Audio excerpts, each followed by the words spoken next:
So this is a review for Ghostbusters, Frozen Empire.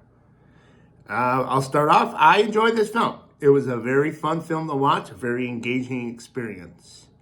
Basic plot synopsis. You got the new Ghostbusters. That's Egon's family, his daughter, and his two grandkids, and their friend, the teacher, played by Paul Rudd from the last film.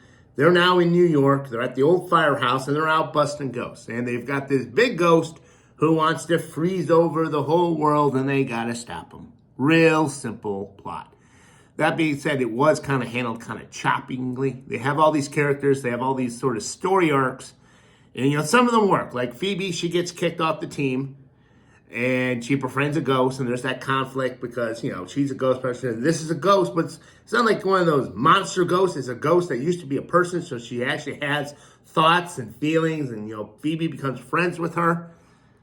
Yeah, that works. But then you have, Finn Wolfhard's character. He basically is trying to capture Slimer, and that goes nowhere. I think they only have one or two scenes, and then it comes back at the end, sort of. But, that could have been taken out of the film.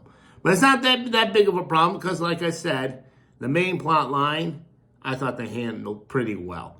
One of the things I enjoyed about this one, it doesn't constantly pump nostalgia into you like the last film did, which I didn't have that big of a problem with.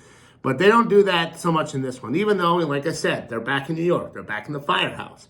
They bring back the character of Peck, which, he's in it, and he's the mayor now. But I didn't see the point of that. I know it's a cameo and whatnot, but it's like, if you're going to bring back William Arathorn, I think I'm saying that name correctly, and have him play Peck, then have him play Peck. Have him play that insufferable anal retenant bureaucrat who wants to shut the Ghostbusters down.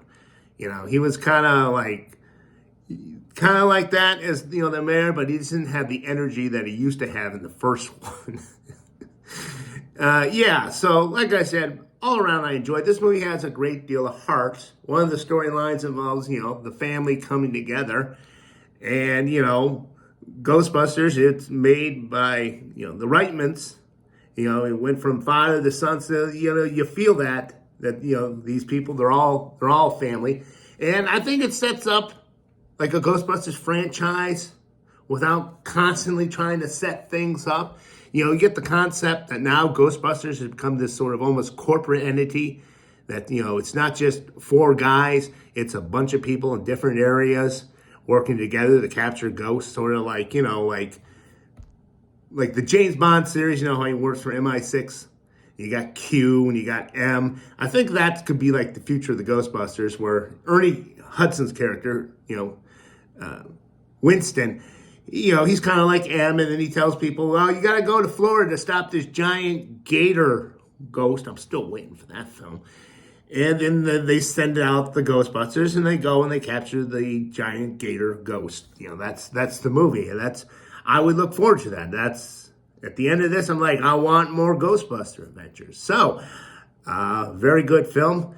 If I'm going to rate things, I base it on how much money I paid to see it versus how much it's actually worth. Well, this was a very sly comedy. Had a lot of heart. I really enjoyed it. So, basic price for a movie, nationwide, $8.50. I'm going to say it was worth full price of admission.